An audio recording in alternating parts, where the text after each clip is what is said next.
নমস্কার, আপনাদের সকলকে স্বাগত জানিয়ে শুরু করছি আজকের পর্বের জনমত। আমি সুজিত চট্টোপাধ্যায় রয়েছি আপনাদের সঙ্গে। আবার ধীরে ধীরে বাংলাদেশের যে পরিস্থিতি তৈরি হচ্ছে, আভ্যন্তরীণ রাজনীতি বাংলাদেশের সরগরম রয়েছে বিভিন্ন প্রশ্নকে ঘিরে। বিএনপি হাতিয়ার করেছে একদিকে ভারত বিরোধিতার নতুন অস্ত্র তারা হাতে তুলে নিয়েছে, সেটি হচ্ছে ভারতের যে সদ্য পাশ হয়ে যাওয়া নতুন আইন, ওয়াকফ সংশোধনী যে আইন, তাকে কেন্দ্র করে বিএনপি একটা হাওয়া তোলার চেষ্টা করছে। অন্যদিকে শরীফুল আলম, যিনি বাংলাদেশের প্রেস সচিব, তিনি একটা মন্তব্য করেছিলেন ফেসবুকে, যেটা নিয়ে ইতিমধ্যে এপিসোড করেছি, কিন্তু তার জল তো ক্রমশ গড়াচ্ছে। তার বক্তব্য হচ্ছে শেখ হাসিনা প্রসঙ্গ এসেছে এবং শেখ হাসিনাকে প্রত্যার্পণের ব্যাপারে ভারত নেতিবাচক কোনো মনোভাব দেখায়নি। আদৌ প্রসঙ্গ এসছে কিনা সে ব্যাপারে ভারতের পররাষ্ট্র মন্ত্রক যেগুলো বলেছে সেখান থেকে কিন্তু কোনো ওই ধরনের কোনো ইঙ্গিত পাওয়া যাচ্ছে না। তাহলে শরীফুল আলম তিনি এই ধরনের, শফিকুল আলম মাফ করবেন, তিনি এই ধরনের মন্তব্য কেন করে হাওয়া গরম করতে চাইছেন? ডক্টর ইউনূসের এই যে বিভিন্ন তার যে গ্যাং, কত রকমের যে রাজনৈতিক কৌশলের নামে যে ধূর্তামি, সেটা তো অনেক সময় এটা প্রকাশ্যে চলে আসছে, কিছু বলার নেই।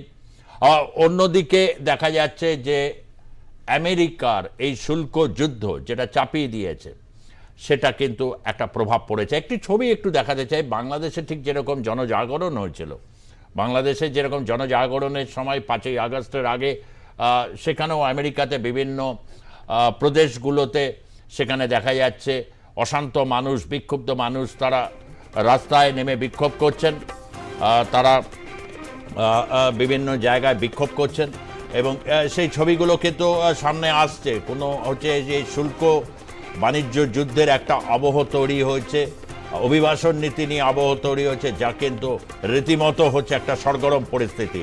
এর উপরে কিন্তু বাংলাদেশের উপরে প্রভাব পড়বে। আপনারা বলতেই পারেন ভারতের উপর কী প্রভাব পড়বে। ভারতে কিন্তু আপনাদের বলে রাখি, 2008 সালে যখন মার্কিন সবচেয়ে বড় ব্যাংক মেরিল লিঞ্চ যখন সেটা নিজেদেরকে দেউলিয়া ঘোষণা করে, তখন কিন্তু ভারতের বাজারে, অর্থাৎ বিশ্বায়ন যখন বলা যায় মুখ থুবড়ে পড়ে, তখনও কিন্তু ভারতের আভ্যন্তরীণ বাজার ভারতকে কিন্তু একটা জায়গায় রেখেছিল।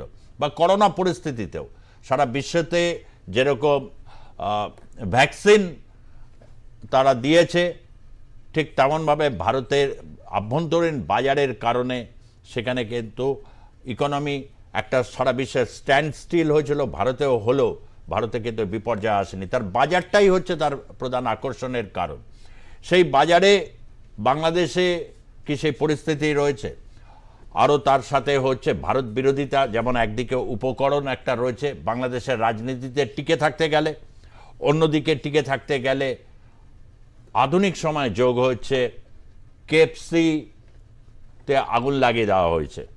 লেটেস্ট এই আজকের ঘটনা, সিলেটে এই ঘটনা ঘটেছে। কেএফসির সামনে দলবদ্ধভাবে এসে সেখানে হচ্ছে বিভিন্ন বিক্ষোভ, ভাঙচুর, এই সমস্ত কিছু হয়েছে। সেই ছবি আপনারা দেখছেন, সমাজ মাধ্যম প্রাপ্ত এই ছবি।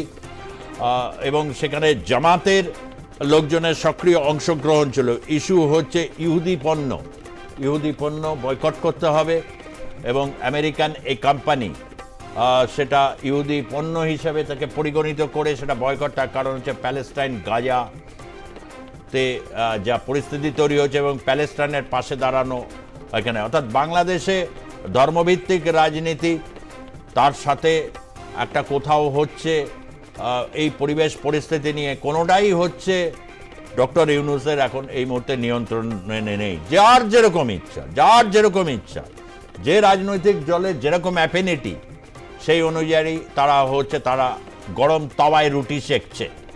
বিএনপির কথা আগেই বলেছি, জামাতের দেখলেন। এবার আসছি হচ্ছে আওয়ামী লীগের হয়ে মামলা লড়ছেন। বাংলাদেশে নাকি গণতন্ত্র আছে, রিপাবলিক তৈরি হবে। আইনজীবীরা লড়াই করছেন, 84 জন আইনজীবীকে ভেতরে ঢুকিয়ে দেওয়া হয়েছে, একেবারে তাদেরকে গ্রেপ্তার করা হয়েছে এবং গ্রেপ্তার করে নিয়ে যাওয়া হচ্ছে। এবং একজনের বক্তব্য শোনাবো, এক আইনজীবীর বক্তব্য শোনাবো। তিনি কি বলছেন একটু আপনারা শুনুন, তাহলে বুঝতে পারবেন।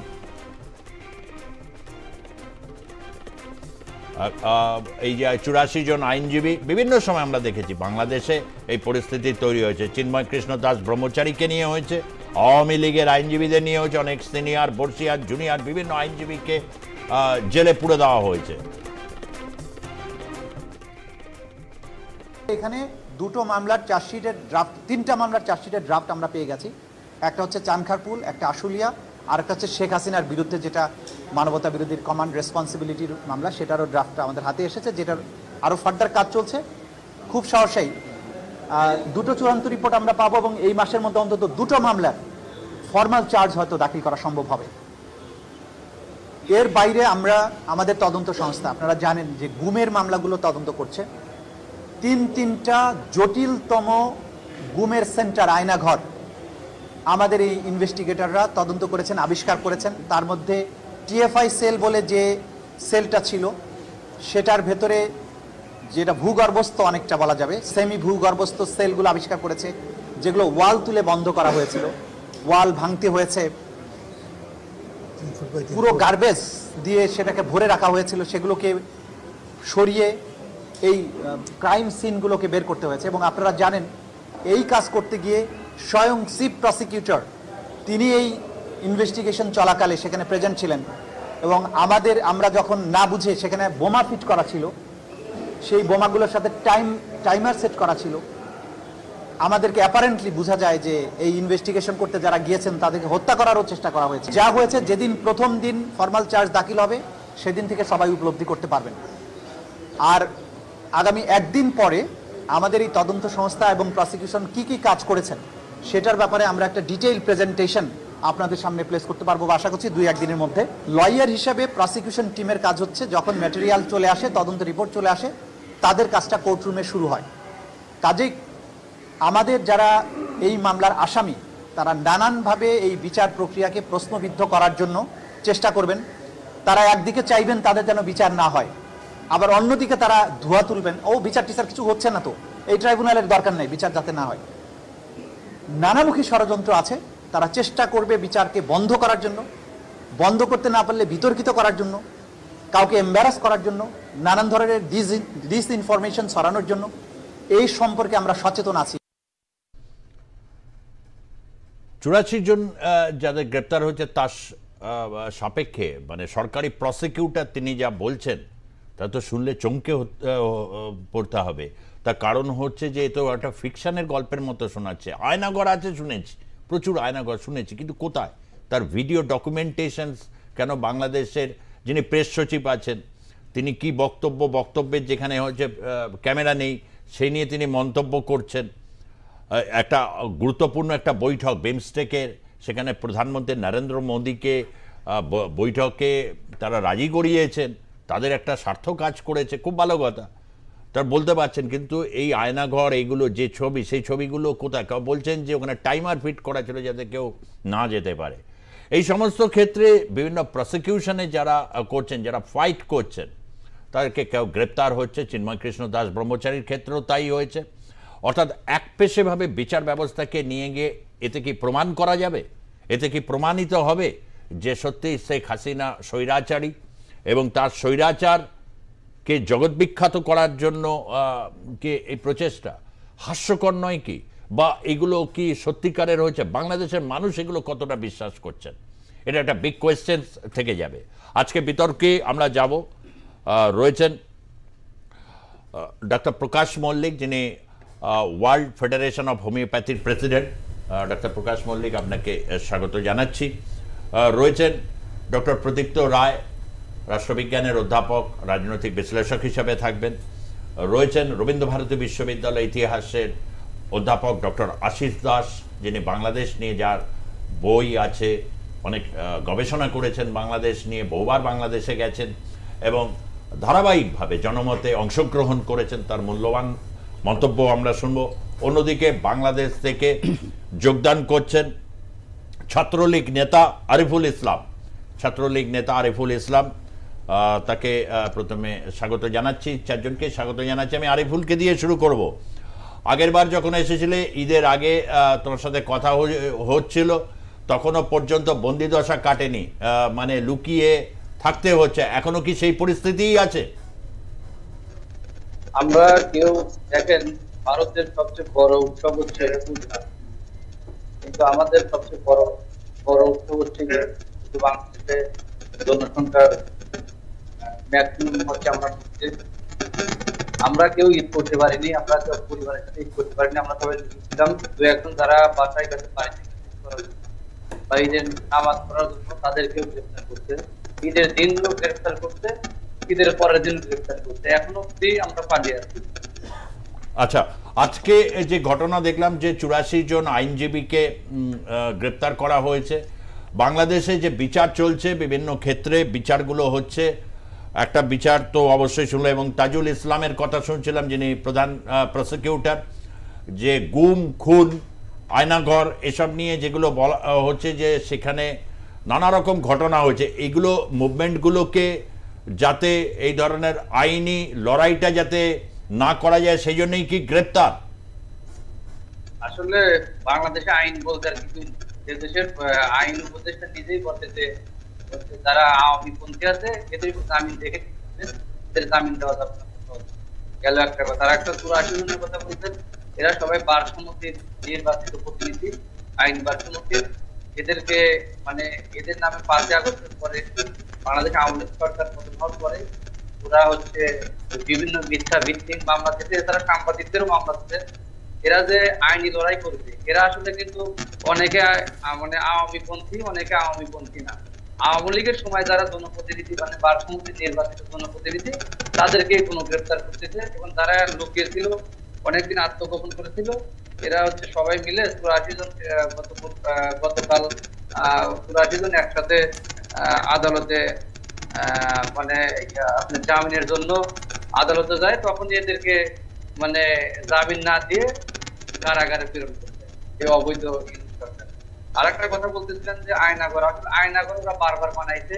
এদেশের সাধারণ জনগণ বানানো আয়নাঘর মানে ফেসবুক বা কোনো মাধ্যমে খুব সুন্দরভাবে উপস্থাপন করতে এবং করতে পারতে, আসলে একটু মিথ্যা ভিত্তিহীন এবং বানোয়াট। ওনারা বারবারই মানে জনগণের কাছে ধরা খাইছে, ধরা খাওয়ার পরে প্রহরী থেকে একটু বিরত ছিল। এই যে একটু আগে তাজুল ইসলাম যেটা বললো আর কি, আসলে র্যাবের ডিজি মানে প্রত্যেকটা বাহিনীরই তো বাহিনীর প্রধান চেঞ্জ হয়েছে, যেমন 5 আগস্টের পরে আমাদের র্যাবের ডিজি মহোদয়কে পরিবর্তন করতে। এই কথিত ইউনূস সরকারের র্যাবের ডিজি সংবাদ সম্মেলন করে কিছুদিন আগে বলছিল, আপনি জানেন যে আসলে বাংলাদেশে আয়নাঘর বলতে কিছুই নেই, সব ভুয়া। তারপরে ওরা বারবার এটা করেছে, করার পরেও আপনাদের কি বলে আমার হচ্ছে ভুলে গেলাম, 10 মিনিট সময় দেন। ওকে, আমি আসবো আবার তোমার কাছে, আমি একটু আসবো, একটু অডিওটাকে পিসিআরকে বলবো একটু অডিওর ক্ল্যারিটিটাকে যদি সম্ভব হয় যেন একটু বাড়ানো যায়, ঠিকঠাক করা যায়। আমি একটু ডক্টর আশিস দাসের কাছে আসবো। বাংলাদেশের এই পরিস্থিতি তো আপনি লক্ষ্যই করলেন যে এই পরিস্থিতি যেখানে চলছে সেই পরিস্থিতির মধ্যে আছে 84 জনকে গ্রেপ্তার, এবং পুরোটাই হচ্ছে বানোয়াট বলা মানে হচ্ছে, পরিস্থিতি নিয়ন্ত্রণে নেই। আবার আওয়ামী লীগ কি একটা সময় প্রহর গুনছে, মানে তারা অনেক বেশি হচ্ছে যে বাংলাদেশ কি পথে যাবে না যাবে, ভারতের সাথে কি সম্পর্ক থাকবে না থাকবে, যাতে মানে শেখ হাসিনাকে যেভাবে ওকে নিয়ে এসে তার দ্রুত বিচার করে পারলে ফাঁসিতে তুলে দেওয়া হলে মানে এই বিপ্লবের যে উদ্দেশ্য ছিল সেটা আর কি হাসিল হবে। এই টোটাল যে চিন্তাভাবনা, এই চিন্তাভাবনা আজকের সময় দাঁড়িয়ে এই চিন্তাভাবনাটা কতটা মানে কার্যকরী, বা এই ক্রোধকে অবলম্বন করে কতদিন এগিয়ে যাওয়া সম্ভব? সেটা হচ্ছে সুজিতদা, একদম আমি প্রথমে যেটা বলি, ওই যে প্রেস সচিব শরীফুল আলম যেটা বলেছেন, আপনি শুরুতেই বললেন যে হাসিনাকে নাকি ভারত ফিরিয়ে দেওয়ার কথা ভাবনা চিন্তার কথা বলেন। উনি বলেছেন এই প্রসঙ্গ যখন আসে তখন ভারত নেতিবাচক কিছু বলেনি, মানে ইতিবাচক উনি লেখেননি যে ভারত ফেরত দেবে, ইতিবাচক নেতিবাচক কিছু বলেননি, মানেই তো একটা ফেরত দেওয়ার সম্ভাবনার কথা বলছেন। কিন্তু উনি মনে হয় ভারতবর্ষে এর আগে যারা যারা আশ্রয় নিয়েছেন ভারতবর্ষে, তাদের ক্ষেত্রে ভারতবর্ষের কি অবস্থান ছিল এটা জানেন না। দলাই লামা কতবার ফেরত চেয়েছে একটা দেশ? দলাই লামাকে ভারত কি ফেরত দিয়েছে? তসলিমা নাসরিন ফেরত দিয়েছে? হাসিনা আশ্রয় দেওয়ার পর ফেরত দেওয়ার কোনো প্রশ্ন নেই, কারণ তার জীবনের নিরাপত্তার দায়িত্ব যখন ভারতবর্ষ নিয়েছে, তাহলে তার জীবনের নিরাপত্তাটা ভারতবর্ষই দেবে। এটা গেল 1 নম্বর কথা। 2 নম্বর কথা, সেটা হচ্ছে বাংলাদেশ আসলে এখন তো কোনো দেশ নেই, কোনো শাসন নেই, কোনো আইন নেই, কিচ্ছু নেই। আইন থাকলে এই 84 জন আইনজীবী তো তারা তো আর জামাতে ইসলামের গুন্ডামস্তান নয়, যে গুন্ডামস্তানরা 5ই আগস্টের পর জেলখানা থেকে বার হয়েছিল, আইনজীবীরা তো তা নন। জামাত শুনলে তো বলবে যে আপনি আমাদের গুন্ডামস্তান বলছেন, জামাত আমরা কত ধার্মিক, আমরা কত আপনাকে বাংলাদেশে এরকম পেলে আপনি কতল করে দেবেন। আমাকে কতল করুক, কিন্তু তাতে তো জামাতের যে আইডেন্টিটি সেটা নস্বাদ হয় না। আমাকে মেরে ফেললে কি জামাতের এতকাল ধরে তার যে আইডেন্টিটি সে এতদিন তৈরি করেছে সেটা নস্বাদ হয়ে যাবে নাকি? হবে না। জামাতের একটা আইডেন্টিটি আছে, সেই আইডেন্টিটি নস্বাত করতে গেলে যে লেভেলের তাদের পরিবর্তন করা দরকার সেটা তারা কোনোদিন পারবেও না, করেনি, চেষ্টাও করবে না, কারণ ওটাতেই ওরা বিশ্বাস করে। নাহলে আজকে ধরুন এই যে কেএফসি আপনি দেখাচ্ছিলেন, কেএফসির ওগুলো ভেঙে কি হবে? প্যালেস্তাইনের গাজাতে যেটা হয়েছে, আপনি বাংলাদেশের একটা কেএফসির ভেঙে দিলেই কি গাজার ওই সমস্যার সমাধান করে দেবে? গাজার যে জটিল সমস্যা সেটা আপনার মনে থাকবে কিনা জানি না, হাসিনা কিন্তু একবার খুব জোরালো কণ্ঠে গাজার প্রতি যে ইসরায়েলের যে ভূমিকা, জোরালো কণ্ঠে প্রতিবাদ করেছিলেন। এইটা এত ঘটনা ঘটে গেল কালকে, ইউনিসের কোনো প্রতিবাদ আছে? এক্স্যাক্টলি প্রতিবাদ নেই। তার মানে ইউনিস আসলে আপনি যেটা বলছিলেন মানে না, কোন ফ্রন্টে উনি দৃঢ়ভাবে দাঁড়াতে পারবেন না। আসলে তো বেসিক, আবার যদি ওই যে জামাতে ইসলামের যে বেসিক্স যেটা আমি বলছিলাম, ইউনিসেরও একটা বেসিক্স আছে, সেটা কি? সুদখোররা ধূর্ত হবে। কোনোদিন শুনেছেন সুদখোররা খুব ভালো মানুষ হয়? আমরা শুনিনি। সুদখোর শব্দটার মধ্যে একটা নেতির আছে। তো সুদখোর মানুষ ধূর্ত হবে, এটা কিন্তু স্বাভাবিক। তিনি আইন জানেন না, আইন জানলে আইনজীবীদের অ্যারেস্ট করতেন না। এবং সারা দেশে আয়নাঘর, এই যে আমাদের বাংলাদেশের আরিফুল ইসলাম বলছিলেন, আয়নাঘর আবিষ্কার হলো প্রায় 6 মাস বাদে। তারপরে তারা সে প্যারেড করতে করতে সেই আয়নাঘরে ঢুকলো। অনেকটা আমার মনে হচ্ছিল ওই যে ওই ফারুকি আছেন যিনি ডিরেক্টর উপদেষ্টা, মানে ফারুকি মতো মানে ভেবেছিল মোটা অনেকটা ওরকম সেট লাগছিল, মানে সিনেমায় যেরকম সেট লাগছিল, তাহলে তখনও লাগছিল, লোকে হাসাহাসি করেছে। আজকে আবার বলছেন মানে এই যে 84 জন আইনজীবীকে ধরাটার জাস্টিফাই যিনি করছিলেন, তিনি আবার আয়নাঘরের কথা বলছেন। আরে সারা বাংলাদেশ এখন আয়নাঘরে পরিণত হয়েছে, সারা বাংলাদেশের প্রতিটি প্রান্ত আয়নাঘরে পরিণত হয়েছে। এইটা কেউ বুঝতে চাইছে না। এবার আপনি আমাকে পাল্টা প্রশ্ন করবেন, তাহলে মানুষ প্রতিবাদ করছে না কেন? সারা বাংলাদেশ যদি আয়নাঘর হয়ে যায়, আর আয়নাঘরের যে ডেফিনেশন এরা আমাদের সামনে হাজির করেছে তার যদি একটুও মান্যতা থাকে, তাহলে সারা বাংলাদেশকে আয়নাঘরে রূপান্তরিত করার পর আপনি ভাবছেন মানুষ প্রতিবাদ করবে? প্রতিবাদ করবে। তর্জনী যারা তোলে, তর্জনীর দুটো কাজ, এক আমি আপনাকে এরকম তুলে দেখাতে পারি, আর না হলে আমি ব্যালটে তর্জনীটা টিপতে পারি। সেই সুযোগটা দিচ্ছে না কেন করার? সেই সুযোগটা দিতে দিন।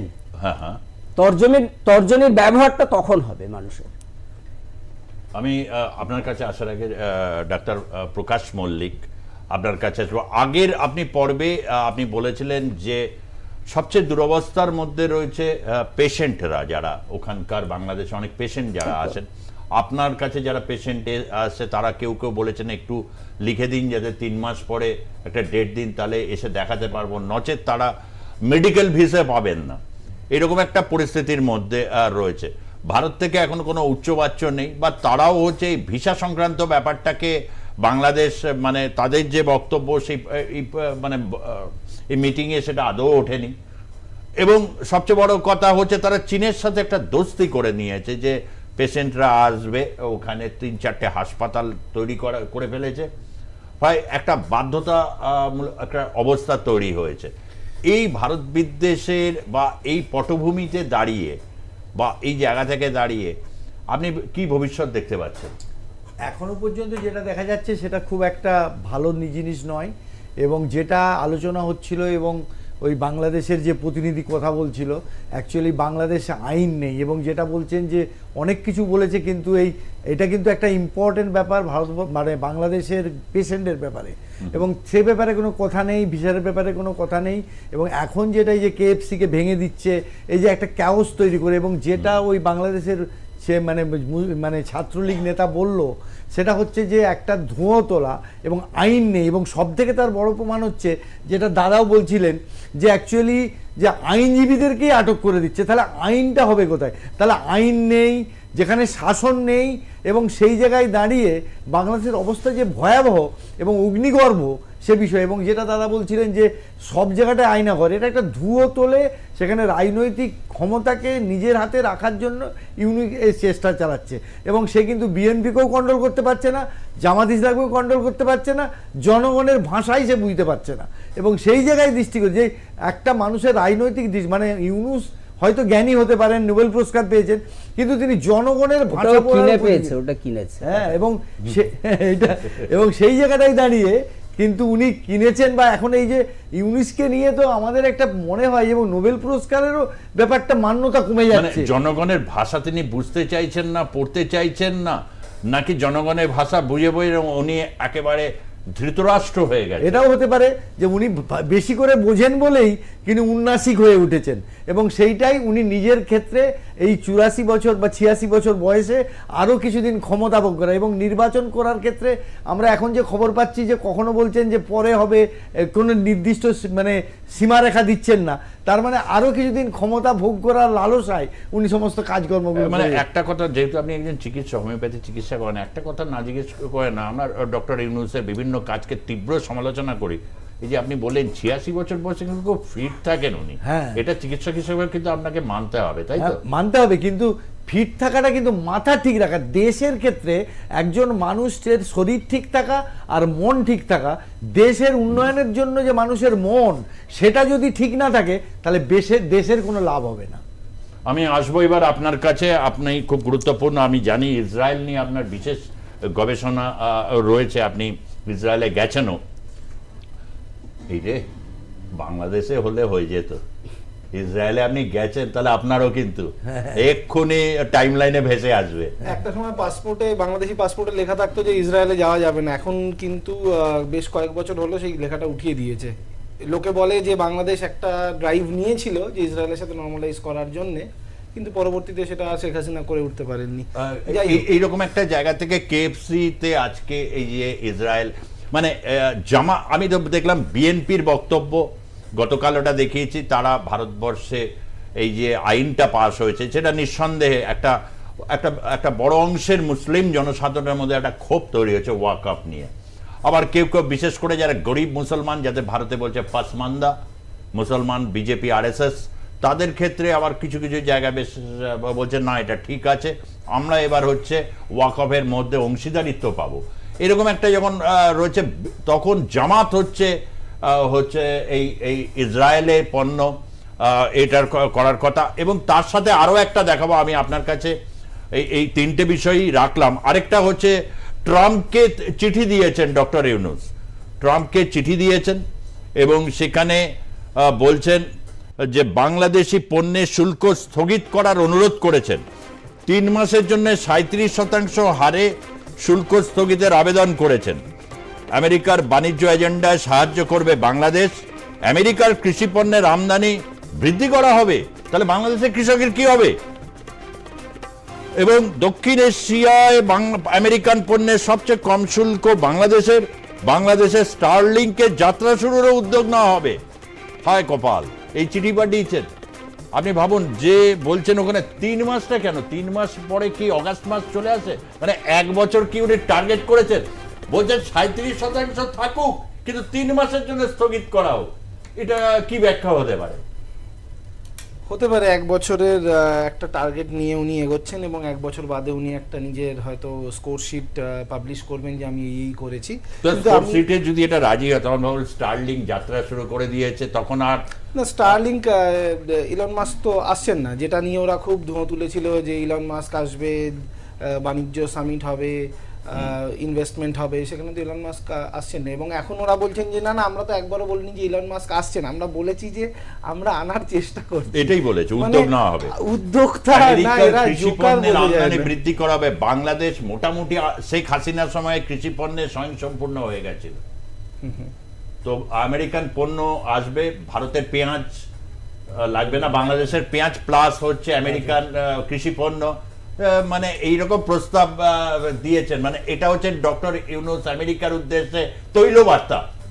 হ্যাঁ, তৈল বার্তা। আমি এই বিষয়টা আসছি, আপনার প্রথম প্রশ্নটার আমি আগে উত্তর দিই, কারণ যেহেতু বিষয়টা ইসরায়েল, আমি এই টেম্পটেশনটা ধরে রাখতে পারছি না। এই কেএফসি পুড়িয়ে দেওয়া এটা হচ্ছে চরম অশিক্ষার পরিচয়। প্রথম কথা হচ্ছে যে কেএফসি ইসরায়েলি ব্র্যান্ড নয়। এই বিডিএস মুভমেন্ট বলে একটা জিনিস চলে, boycott and disinvestment movement against Israel, মানে ইসরায়েলকে সর্বতভাবে বাণিজ্যিকভাবে বয়কট করো। তো তার মধ্যে এরা কিছু ব্র্যান্ডকে তুলে ধরে যে এগুলো নাকি ইসরায়েলি অথবা ইহুদি টাকায় চলে। তার মধ্যে এরা বলে KFC, McDonald, Pepsi, Coca Cola. Interestingly এই কোনোটা ইসরায়েলি ব্র্যান্ড নয়। এটা হয়তো কখনো কখনো কোনো ইসরায়েলি সিইও থেকেছে, যেরকম গুগলে ইন্ডিয়ান সিইও আছে, সেরকম কোনোটাই হয়তো ইসরায়েলি সিইও চাকরি করেছে, কোথাও মানে কোনো জিউস ফান্ডিং রয়েছে। এগুলো অ্যাবসলিউটলি আমেরিকান কোম্পানি, কিন্তু যেগুলো ইসরায়েলি কোম্পানি সেগুলো এরা মানে হাত দেওয়ার কথাও ভাবে না। সেটা হচ্ছে ফক্স, এইচপি, এয়ারবিএনবি প্রচণ্ডভাবে বাংলাদেশিরা ব্যবহার করে পৃথিবীর বিভিন্ন প্রান্তে সস্তায় ঘোরার জন্য। বাংলাদেশিরা বেড়াতে যায় এদিক ওদিক। ফেসবুকের এই যে সাদা নীল রং, জুকারবার্গকে একবার জিজ্ঞেস করা হয়েছিল যে সাদা নীল রংটা কেন, অনেকে বলে যে তিনি নাকি বলেছিলেন, অফিসিয়ালি অফকোর্স ডিক্লেয়ার করেননি, যে এটা ইসরায়েলি ফ্ল্যাগের রংটা। জুকারবার্গ তো একজন ইহুদি, কাজেই অ্যামাজনও মানে খানিকটা জিউস ফান্ডিং রয়েছে। তো এইগুলোকে কিন্তু তারা হাত দেওয়ার কথা ভাবেনি। এটা পিওরলি অশিক্ষা এবং প্রোপাগান্ডার ভিত্তিতে কেএফসি কে মানে এটা অশিক্ষা না হলে সত্যি, যেখানে বলছে আমেরিকান কৃষি পণ্যের আমদানি বৃদ্ধি করা হবে, আমেরিকান দ্রব্য আসবে, সেখানেই এইটা হচ্ছে মানে ডক্টর ইউনূসের চিঠি পাঠাচ্ছেন আমেরিকার উদ্দেশ্যে, আর ওখানে জামাত হচ্ছে আমেরিকান কোম্পানিতে আগুন লাগিয়ে দিচ্ছে। একদম তাই, কারণ ইউনূস দাঁড়িয়েই আছেন বিরোধিতা, ইউনূস দাঁড়িয়েই আছেন এই দুটো বিরোধিতার মধ্যে, দুটোকে উনি ব্যালেন্স করছেন। একদিকে ওনার ভিত্তিটা হচ্ছে দেশের মধ্যে জামাত, উল্টো দিকে আন্তর্জাতিক ভিত্তিটা এতদিন ছিল আমেরিকা এবং তার ডিপ স্টেট। এবার এই দুটো লোকের ইন্টারেস্ট এতদিন কোলাইড করছিল, এখন আর করছে না। সেই জন্যে ডোনাল্ড ট্রাম্প আসার পর থেকে ওনার ম্যানেজ করতে অসুবিধে হচ্ছে। এতদিন কিন্তু এই মানে পরস্পর বিরোধিতাটা ছিল না, এতদিন তো দুটো একই রেখায়, মানে যেটা মানে দুটো একই প্যারালালে চলছিল।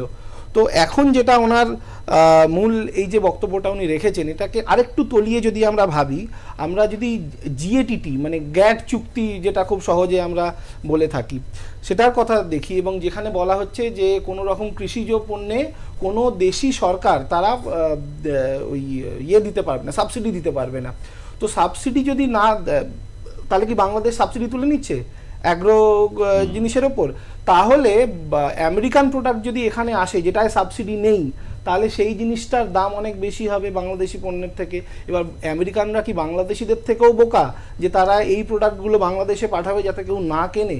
মানে কি ধরনের প্রপোজাল? এই প্রপোজালটার কোনো মানে দূরদৃষ্টিতা নেই, কিছুই নেই। এটা একটা জাস্ট বলার জন্য বলা যে আমি কিছু তো একটা অফার করতে হবে, যে কোনো চুক্তি বা যে কোনো কথা। যেটা আমার কথা হচ্ছে 3 মাসের জন্য 37 শুরুতে বলছিল 37% শুল্ক চাপিয়ে দেওয়া, মানে it will B a disaster 3 মাসের মধ্যে। মানে তার মানে এটা একটা স্পষ্ট একটা ইঙ্গিত বা লক্ষণ যে মানে আগামী 3 দিনের পর 13 দিন মানে কিভাবে চালানো যাবে, ইটস এ মানে বিগ কোয়েশ্চেন।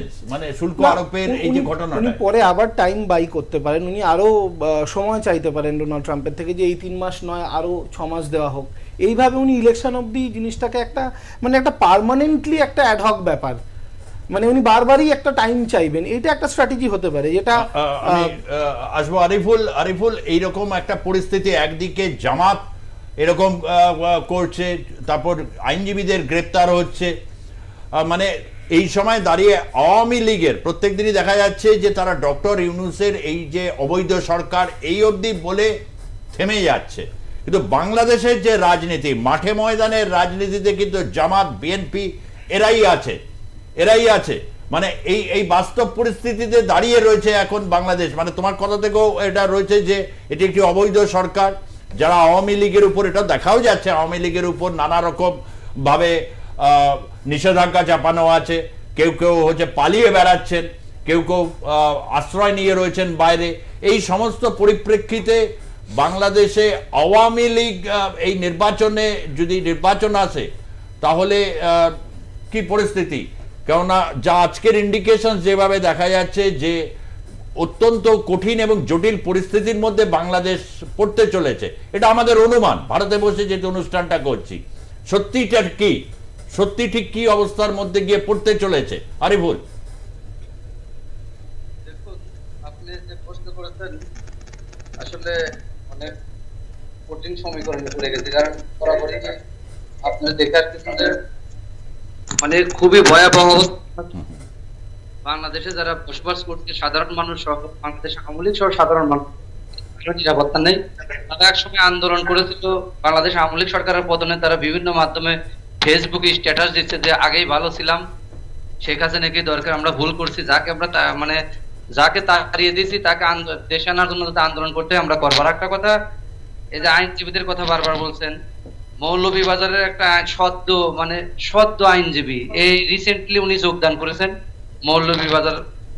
মৌলভীবাজারে, মানে আমার মৌলভীবাজার আইন বার সমিতির সদ্য মেম্বার। ওনা আওয়ামী লীগ পন্থী নেতা কর্মীদের জামিনের জন্য শুধু দাঁড়ানোর পরে ওনাকে হত্যা করা হয়েছে। উনি সাবেক ছাত্রলীগ নেতা ছিল। মানে আওয়ামী লীগ পন্থী সাধারণ মানুষ হোক, যাদের ওদেরকে পছন্দ না, জামাত ইসলাম এবং বিএনপির সাথে জড়িত, এরা আসলে আওয়ামী লীগ এবং সাধারণ মানুষকে থাকতে দিচ্ছে না, বিশেষ করে জামাত ইসলামকে এখনো কি প্রকাশ্যে এরকম মানে ধমক, তারপর হচ্ছে অস্ত্রশস্ত্র নিয়ে রাস্তায় মানে ঘুরে বেড়ানো, তারপর হচ্ছে হুমকি, ত্রাস, মানে কি সমানতালে প্রত্যেকদিন চালিয়ে যাচ্ছে? দেখুন, বাংলাদেশের মানে অনেক অঞ্চলে, অনেক প্রত্যন্ত অঞ্চলে এরকম চলতেছে। ওপেন অস্ত্র নিয়ে ঘুরে বেড়াচ্ছে, আগ্নেয় অস্ত্র নিয়ে। পুলিশ প্রশাসন কিছু করতে পারতেছে না। ওরা পুলিশকেও চাপে রাখছে, পুলিশদেরকেও মাঝে মাঝে মারপিট করে। এবং ওদের যদি কোনো আসামি, যদি কোনো অপরাধী সন্ত্রাসী কর্মকাণ্ড করে, পুলিশ যদি দু একজনকে গ্রেফতার করে, ওরা থানায় থেকে তাদেরকে ছিনিয়ে আনে। এটা আপনারা দেখতে পাচ্ছেন।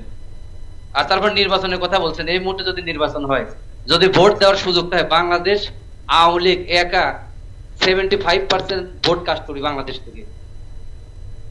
মানে ভোট দেওয়ার জায়গা পাবে না, কিন্তু সুযোগ দিতে হবে একটু ভোট দেওয়ার সাধারণ মানুষকে। বাংলাদেশ আওয়ামী লীগ 100% সরকার গঠন করবে। মানে সুযোগটা কে দেবে? মানে এই ভোটের প্রক্রিয়ার ক্ষেত্রে আরেকটু যদি মানে ডিটেইলে জিজ্ঞেস করি, সুযোগটা কে দেবে? নির্বাচন কমিশন না আন্তর্জাতিক বিভিন্ন মানবাধিকার সংগঠন? কেন অতীতে দেখা গেছে বাংলাদেশের ভোট পর্যবেক্ষণ করতে ইউরোপিয়ান ইউনিয়ন বা বিভিন্ন যারা তারা এসেছেন, মানে তাদের কাছে বলছে মানে ভোট দেওয়ার সুযোগটা তারা করবে, নাহলে কে দেবে সুযোগটা? এটা একটা বড় প্রশ্ন। ডক্টর ইউনূস দেবেন?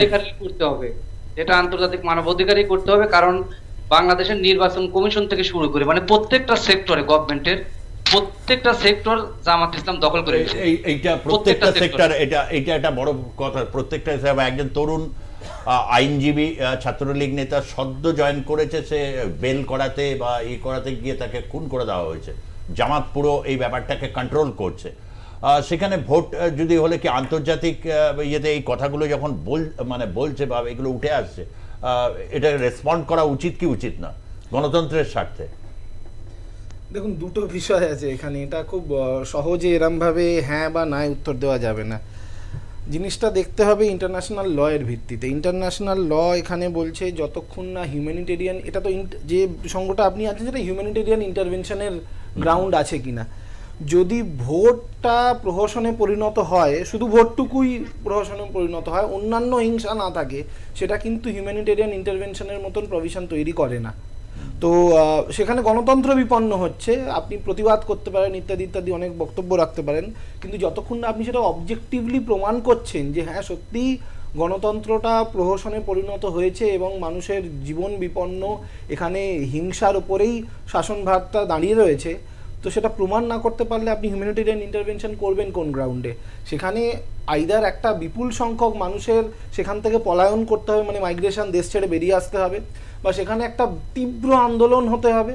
কিন্তু কোনোটাই যদি না হয়, শুধুমাত্র বক্তব্য, স্টেটমেন্ট এবং প্রোপাগান্ডার ভিত্তিতে একটা হিউম্যানিটেরিয়ান ইন্টারভেনশন হবে, বা অন্যান্য পৃথিবীর অন্যান্য যে হিউম্যান রাইটস অর্গানাইজেশনগুলো বা গ্লোবাল অম্বুডসম্যান, এরা ওখানে গিয়ে শাসন কার্য পরিচালনা করবে, ভোট দেখবে, এটা আমি একটু আশিসবাবু এইটা একটা মানে গুরুত্বপূর্ণ আমরা সম্ভাব্য জায়গাটা, কারণ ওর বক্তব্য অনুযায়ী জামাত এবং অধুনা বিএনপি, জামাত আর বিএনপির একটা রাজনৈতিক ঐক্য আছে, নির্বাচনী ঐক্য আছে, এবং আওয়ামী লীগকে ভোট প্রক্রিয়ায় যদি তাকে অংশগ্রহণ করতে দিতে হয়, যাতে কেউ না ভোটে মানে অংশগ্রহণ করতে পারে বা এরকম পরিস্থিতি তৈরি করার মতো সমস্ত উপাদান মজুদ, তাহলে ডক্টর ইউনূস কি করবেন? তারও তো তাহলে লক্ষ্য সিদ্ধি হচ্ছে না। তার জাতীয় নাগরিক পার্টিরই বা কি ভবিষ্যৎ হবে? আওয়ামী লীগ হয়তো এখন আত্মগোপনেই থাকতে হবে, হয়তো অনেক দিন থাকতে হতে পারে। আপনি আরো ভালো বলতে পারবেন, কারণ আপনি বাংলাদেশ বহুবার গেছেন। কিন্তু কার্যসিদ্ধি কি হবে? কারণ এইভাবে নির্বাচন বা এই ধরনের পরিস্থিতি হলে যেটা বলছে জামাতে পুরোপুরি দখল মানে নিয়ে নিয়েছে। না শুনুন, নির্বাচন যদি হয়, সুষ্ঠুভাবে নির্বাচনের সম্ভাবনা নেই বাংলাদেশে, এটা পরিষ্কার। আর প্রদীপ্তবাবু তো পরিষ্কার বললেন যে আন্তর্জাতিক ইন্টারভেনশনেরও সেই অর্থে নির্বাচনের সুযোগ নেই। কারণ তাই যদি থাকতো, আজকে গাজাতে যা হচ্ছে, আন্তর্জাতিক যে সংগঠনগুলো আছে তার ভূমিকাও তো দেখছি আমরা একদিন ধরে কি করছে ওরা। ফলে আন্তর্জাতিক সংগঠনগুলো আজকে কিন্তু কারুর না কারুর কাছে একটা মাথা নুইয়ে রেখেছে, এটা আপনাকে প্রথমে মেনে নিতে হবে। এটা গেল 1 নম্বর। 2 নম্বর হচ্ছে প্রত্যেকটা সেক্টরে এই যে জামাতিকরণের কথা বলা হচ্ছে, আমি বলবো প্রত্যেকটা সেক্টরে মবক্রেসিও আছে, মানে মবকে উস্কে দিয়ে আপনাকে ভয় দেখানো, এবং সেই মবের জায়গাটা কারা নিচ্ছে? এই জামাতের যারা দুষ্কৃতী তারা, এবং এই যে নতুন যে ছেলে ছোকরাদের দল হয়েছে তারা, মানে বিএনপির কথাও বলছে, কিন্তু বিএনপি সেই অর্থে অতটা নয়, মানে আমার নিজের যেটা মনে হচ্ছে। কারণ বিএনপিও কিন্তু নির্বাচন চাইছে, বিএনপিও চাইছে আওয়ামী লীগ নির্বাচনে থাকুক, এটা বিএনপি চাইছে। কিন্তু উনি একটা, ওনার পারসেপশন থেকে হয়তো উনি আমার থেকে ভালো জানবেন, উনি দেশের মাটিতে বসে আছেন। কিন্তু আপনি যে কথাটা আলোচনা করছিলেন একটু আগে, এই যে ইউনিসের ভূমিকা, ইউনিসের এখন কিন্তু শাখের করাতের অবস্থা, প্রদীপ্তবাবু খুব ভালো বলছিলেন, শাখের করাতের অবস্থা। ইসরায়েলকে বিরোধিতা করতে পারছে না, ভয়, কারণ আমেরিকা ইসরায়েলের পৃষ্ঠপোষক। ফলে ইসরায়েলের যে জোরালোভাবে যে বিরোধিতাটা করা দরকার গতকালের ঘটনার প্রেক্ষিতে, সেই সাহস ইউনিসের নেই। ইউনিসের কোনো কালে কোনো সাহসই ছিল না। উনি হাসিনা যে বলতেন বারবার যে উনি সুদখোর, মহাজন, এবং নোবেল পাওয়া নিয়ে যে বাংলাদেশের মানুষের গর্ব আছে, সেই নোবেলটা কিন্তু শান্তি নোবেল ছিল। শান্তি নোবেল পাওয়া একটা মানুষ দীর্ঘ 8 মাস 9 মাস ধরে বাংলাদেশের যে একটা অশান্ত পরিমণ্ডল তৈরি হয়েছে, শান্তি নোবেল পাওয়া মানুষের সাথে যায় না। এটা আপনাকে এই জায়গা থেকেও তার চরিত্রটা বুঝতে হবে, তার ভেতরের মনস্তত্ত্বটা বুঝতে হবে। আর 2 নম্বর যেটা, এখন আমেরিকাকে তেল দিতে হবে, আমেরিকাকে খোসামুদি করতে হবে। এই যে আপনি একটু আগে যেটা বলছিলেন, পণ্য শুল্ক রদ করতে বলছে, আমেরিকার পণ্য, কৃষি পণ্য বাংলাদেশে আসার সুযোগ করে দিতে চাইছে। আচ্ছা, বাংলাদেশ তো একটা কৃষি প্রধান দেশ, বাংলাদেশের সংখ্যাগরিষ্ঠ মানুষ কৃষির ওপর নির্ভরশীল। আপনি বাইরে থেকে যদি কৃষি পণ্য ব্যাপক হারে আমদানি করতে শুরু করেন, বাংলাদেশের কৃষি পণ্য কোথায় যাবে? সেগুলো কি মাঠে পচবে? সেই কৃষকরা যাবে কোথায়? যারা ওগুলোর উপর নির্ভর করে জীবন জীবিকাকে প্রতিনিয়ত পালন করে, তারা যাবে কোথায়? না, একটা চীন থেকে প্রতিশ্রুতি পেয়েছেন ডক্টর ইউনূস, ইলিশ মাছ চীন নেবে বলেছে, তাহলে পেঁয়াজও নেবে। সে তো ইলিশ মাছ নিয়ে আপনার তো সেই গল্প মনে পড়ছে না আমাদের, ওই যে কি যেন ওই যে আইনের লোক যিনি এখন উপদেষ্টা, নামটা আমার মনে পড়ছে না, নজরুল, হ্যাঁ, ইলিশ পাঠাবো না বলে। আরে ইলিশ, ও ফরিদা, আসিফ নজরুল, ইলিশ আরে ইলিশ পাঠিয়ে কি আপনি দেশের অর্থনীতি বাঁচাতে পারবেন নাকি? আর এরা পরস্পর বিরোধী কিরকম? ইলিশ ভারতবর্ষে পাঠাননি তো ভারতবর্ষের মানুষ কি মরে গেছে? আপনি চীনে পাঠাবেন, তাতে কি হবে? বাংলাদেশের কত মানুষ, কত সংখ্যক মানুষ ইলিশের রপ্তানির উপর নির্ভরশীল করে বাঁচে, এটা আপনাকে ভাবতে হবে। তো আসলে ইউনিশ যেটা মানে পুরোটাই অবাস্তব, একটা অবাস্তব। উনি আসলে কখন কাকে কিভাবে তুষ্ট করবেন উনি নিজেও ব্যালেন্স হারিয়ে ফেলেন। এদিকে বলছে ভারতবর্ষের কৃষি পণ্য নেবো না, আমরা অনেক সারপ্লাস হয়ে গেছি হ্যাঁ। আর আমেরিকা থেকে আনবো। তার মানে এটা যে কত বড় গাঁজাখড়ি গল্প সেটা ইউনিসের মাথা থেকেই বেরিয়েছে এবং বাংলাদেশের জনগণকে বোকা বানানোর একটা বিরাট পদ্ধতি বলে আমার মনে হয়। আরেকটা কথা বলবো সুজিতদা, জানি না সময় হবে কিনা, সেটা হচ্ছে যে ইউনিস একটা জিনিস বুঝতে পারছে না, সেটা হচ্ছে যে বাংলাদেশে উনি বলছেন না সংস্কার আগে হয়ে যাক। কি সংস্কার? তাহলে উনি তালিকা দিন 1 2 3 4 আমি এই সংস্কারগুলো আগে করব। আছে? তাহলে 8 মাস ধরে বা 9 মাস ধরে কি করলেন উনি? কি করলেন উনি? এলোমেলো করে দেমা লুটে পুটে খায়। একদম। আসলে একজন সুদখোর, একজন মহাজনের যা কাজ উনি ওখানে বসে তাই করছেন। উনার এই দেশের রাষ্ট্রনায়ক হওয়ার শখ উনার অনেক দিনের। ব্যবসাতেও তো একটা এথিক্স থাকে, এটা একটা বড় প্রশ্ন। মানে সুদখোরের ব্যবসার এথিক্স থাকে না, এর কোনো এথিক্স নেই। সুদখোরের আবার ethics যেমন তখন তেমন তিনি করে চলবেন এবং নিজের স্বার্থ রক্ষা বাদে দেশের কোনো আর ব্যাপারে এইটা হাসিনা বুঝেছিলেন। হাসিনা বিভিন্ন সময় উনাকে কিন্তু এই কথাটা বলেই সম্বোধন করতেন, খুব গায়ে জ্বালা ধরতো না, কিছু করার নেই, কারণ উনার ইতিহাসটা তো তাই বাংলাদেশে। আর সেই জন্যই হাসিনার প্রতি তার এই যে আপনি যে বলছিলেন নিয়ে গিয়ে তার একটা বিচার করে পারলে খুন মানে তার ফাঁসি দিয়ে দেওয়া, কাউকে চিনে ফেললে উদ্দেশ্য দেশের উন্নয়নটা ওনার উদ্দেশ্য নয়। কাউকে চিনে ফেললে না, যাকে চিনে ফেলা হচ্ছে তার খুব সমস্যা হয়।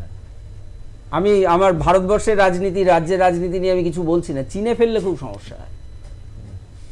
এইটা আপনাকে মাথায় রাখতে হবে যে আমাকে ধরে ফেলেছে এবার। মানে বাংলাদেশ হলে বলে ধরা খাইছে।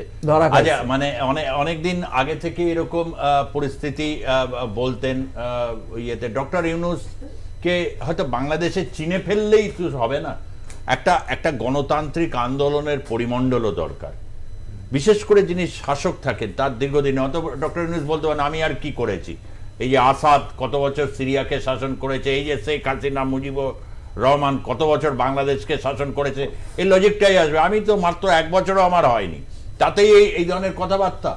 ফলে গণতান্ত্রিক একটা পরিবেশেরও তো দরকার, মানে তাকে চিনে ফেললে তো শুধু হবে না আশিস বাবু, ইটস আ বিগ কোয়েশ্চেন। মানে চিনে ফেললেও কি করা যাচ্ছে? এই যেমন আজও প্রথমেই যেমন শরীফুল বলল যে আত্মগোপনে ওদের থাকতে হয় অনেক। ওই আপনাকে একটা কথা বলেছি না, তর্জনী তোলার বা তর্জনী ব্যবহার করার সময়টা দিতে হবে। সেই সময়টা আসুক, ইউনিস কি বাংলাদেশের মানুষ বুঝিয়ে দেবে। এবং আজকে যে এই যে আমাদের বাংলাদেশের প্রতিনিধি উনি কিন্তু বলছেন আন্তর্জাতিক মানবাধিকার সঙ্গে ইন্টারভেন্সের দরকার হচ্ছে। এবং মজার ব্যাপার হচ্ছে যে আমরা বলি এখন গ্লোবাল ভিলেজ, কিন্তু এত কিছু গাজা থেকে শুরু করে সেই মানবাধিকার সংগঠন করছে কি? এবং যেটা দাদা বলেছেন যে অ্যাকচুয়ালি কোনো রকম মানে ওই সরকারের কারো কাছে মাথাটা বিক্রি হয়ে গেছে, আর সেই জন্যেই সারা পৃথিবী আজকে অশান্ত এবং বাংলাদেশে সেই অশান্তির বাতাবরণটা তৈরি করেছে এবং তার ক্ষমতাকে ধরে রাখার জন্য।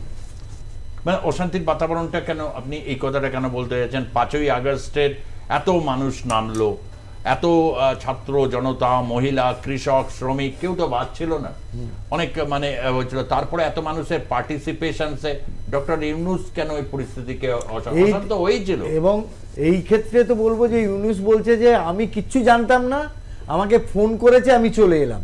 তো এটা কি ঘটতে পারে? এটা একটা সাধারণ বাচ্চা ছেলের মুখেও এটা মানাবে না। আর 2 নম্বর হচ্ছে একটা রাষ্ট্রে যখন একজন প্রধানমন্ত্রী চলে যাচ্ছেন তার মানে বাসভবনের সমস্ত মানে মালপত্র নিয়ে জনগণ চলে যায়, এটা কোনো একটা রাষ্ট্রের একটা স্বাভাবিক প্রক্রিয়া হতে পারে? এবং এই জায়গায় প্রশ্ন ওঠে যে জনগণ সবাই কি এটা কি অংশগ্রহণ করেছিল না অংশগ্রহণ করানো হয়েছিল? এবং আমরা পরবর্তী ক্ষেত্রে দেখেছি যে এর মধ্যেও ভেতরে ইন্টারফারেন্স ছিল। রাখতে পারলে ভালো ছিল, মানে ডক্টর ইউনূস ওটাকে সুন্দর কিন্তু করতেই পারতেন, তার ব্যবসা তাতে কিন্তু শ্রীবৃদ্ধি হতো। ওটা তো রাষ্ট্রীয় সম্পত্তি ছিল, এই ছিল আমরা তাড়িয়ে দিয়েছি, এটাকে করেছি, সারা পৃথিবীর মানুষ আসতেন, টিকিট কেটে ঢুকতেন। যা যা ধ্বংস হয়েছে সব রাষ্ট্রীয় সম্পত্তি ধ্বংস হয়েছে। রাষ্ট্রীয় সম্পত্তি রক্ষা করতে পারে ধ্বংসাত্মক। ভারতবর্ষের সাথে তুলনায় গিয়েই লাভ নেই। আর আমি জাস্ট একটা মানে ছোট্ট কথা না বলে পারলাম না, অতি সরলীকরণ হচ্ছিল গাজা নিয়ে, তাই মানে বলতে বাধ্য হচ্ছি। এই ইন্টারন্যাশনাল বডিগুলো ডিফাং হয়ে গেছে তাই ইসরায়েল অ্যাটাক করতে পারছে নাকি? ব্যাপারটা এতটা সহজ কিন্তু নয়।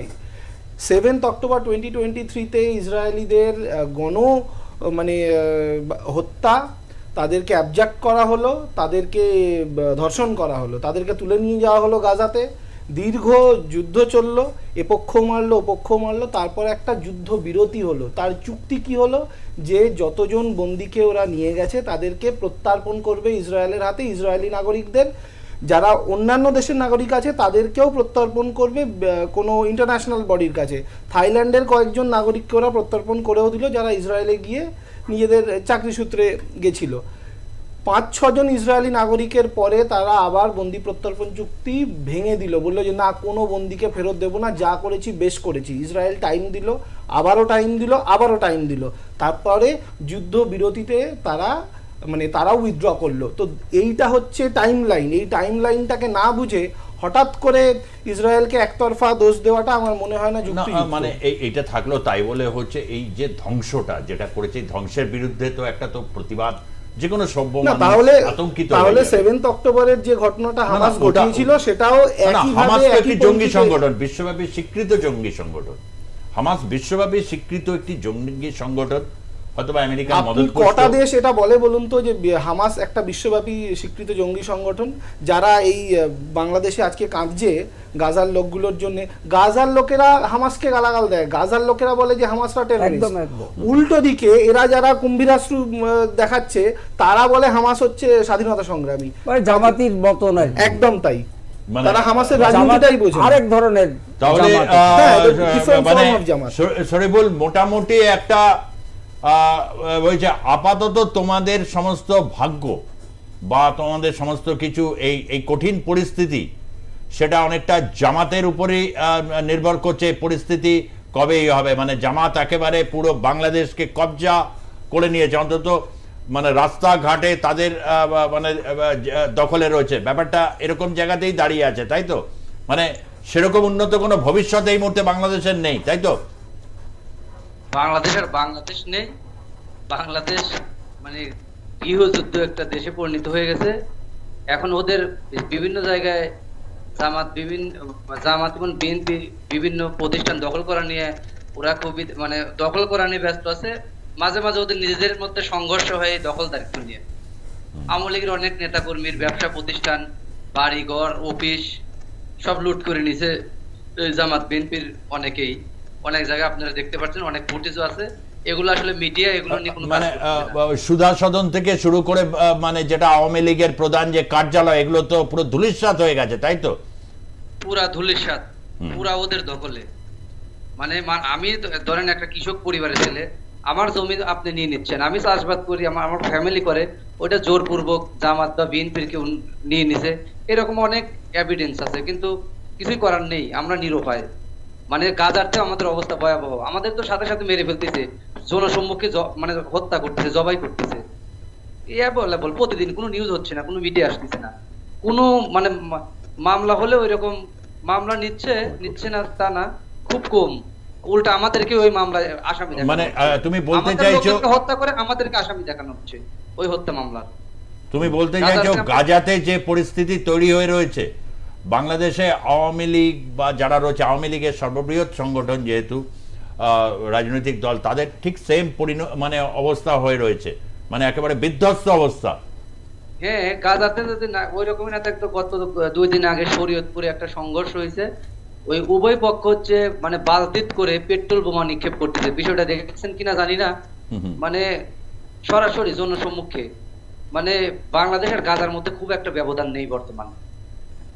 খুবই দুর্ভাগ্যজনক, এত সুন্দর সোনার সবুজ বাংলা, তা যে এইরকম একটা বিধ্বস্ত অবস্থা, যে যাকে খুন করতে আসছে সে কিছু বলতে গেলে তাকে আসামি বানিয়ে দিচ্ছে, জমি জিরের সমস্ত কেড়ে নিয়ে কি রেকর্ডও বদলে দিচ্ছে। রেকর্ড বদলাইছে এরকম কোনো আমার কাছে প্রমাণ নেই বা জানা নেই। আমার জানা মতে জমি, ব্যবসায় প্রতিষ্ঠান, গরুর খামার, অনেক কিছুই লুট করতেছে, চুরি করতেছে, ডাকাতি করতেছে, অনেকের বাড়ি ভাঙচুর করতেছে, এখন অব্দি, আজ অব্দি করছে।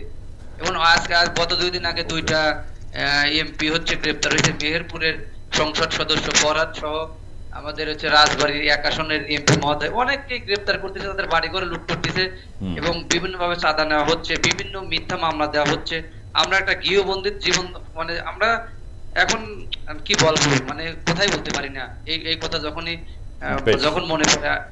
এটাই হচ্ছে বাস্তব পরিস্থিতি। আমরা তো কখনো বেশ, ধন্যবাদ। আজকে এখানেই শেষ করছি, সময় অতিক্রান্ত। এই হচ্ছে বাংলাদেশের এখন একজন পরিস্থিতি, সঙ্গে ওখান থেকে যে পরিস্থিতি। কিছু কিছু সমাজ মাধ্যমে সৌজন্যে ছবি আসে, কেউ কেউ পাঠান, কেউ কেউ অনিয়মিত, অনেকে মানে পারেন না। তার কারণ হচ্ছে এইরকম লুকিয়ে চুরিয়ে জীবন। কিন্তু ওখানকার মিডিয়া বলছে অনেক ক্ষেত্রে সব ঠিক হ্যায়, দারুণ উন্নতি কর রাহা হ্যায়। এইরকম একটা পরিস্থিতি তারা তৈরি করেছে। আর বলছেন যে ভারত ওনাকে পাঠিয়ে দিক। বলছেন নেতিবাচক মনোভাব নেয়নি। হ্যাঁ, এইভাবে বিভ্রান্ত করা যায় না। এটা কথা আছে না, জনগণকে কিছুদিনের জন্য সবাইকে বিভ্রান্ত করে দেওয়া যায়, কিছুদিনের জন্য। আর হচ্ছে সবাইকে কিছু কালের জন্য, কিন্তু সব মানুষকে চিরকাল বিভ্রান্ত করা যায় না বা মিথ্যে বা বোকা বানানো যায় না। এটাই বাস্তব, এটাই ইতিহাস। শুধু আমরা সেই ইতিহাসের প্রত্যেকটা দিনের প্রত্যেকটা এই ঘটনার আমরা লিপিবদ্ধ করে রাখছি, যা থেকে যাচ্ছে বা থেকে যাবে। খুবই মানে দুঃখের যে কেউ এই ছবিগুলো তুলে ধরতে পারছে না। হয়তো চাইছেন কিন্তু পেরে ওঠা ফুরসত নেই। এইরকম একটা অবরুদ্ধকর পরিস্থিতি। এটা নাকি সেকেন্ড রিপাবলিক তৈরি হয়েছিল, ফ্রান্স থেকে আওয়াজ আসছে সেকেন্ড রিপাবলিক। এই তো হচ্ছে আজকের অবস্থা। সময় শেষ। ধন্যবাদ ডাক্তার প্রকাশ মল্লিক আপনাকে, ডক্টর প্রদীপ্ত রায় আপনাকে, ডক্টর আশিস দাস আপনাকে, এবং শরীফুল ইসলাম বাংলাদেশ থেকে তুমি যোগদান করেছো। ভালো থেকো ভাই শরীফুল। এই পরিস্থিতিতে যেখানে মানবাধিকার ফিরে আসছে কবে সেই ক্ষেত্রে। এবং আপনারা R+ দেখুন, শুধু তো বাংলাদেশ নয়, ভারতের সমস্ত রকম ঘটনা এবং হচ্ছে রাজ্য রাজনীতি, পশ্চিমবঙ্গের রাজনীতি থেকে শুরু করে ভারতবর্ষের রাজনীতি আপনারা দেখুন। বাংলাদেশের অনেকে যারা দেখেন তারা আপনারা সাবস্ক্রাইব করুন, টিউন করুন, সমস্ত কিছু দিয়ে আপনারা দেখুন যে আমরা ঠিক কি বলতে চাই। ধন্যবাদ, নমস্কার।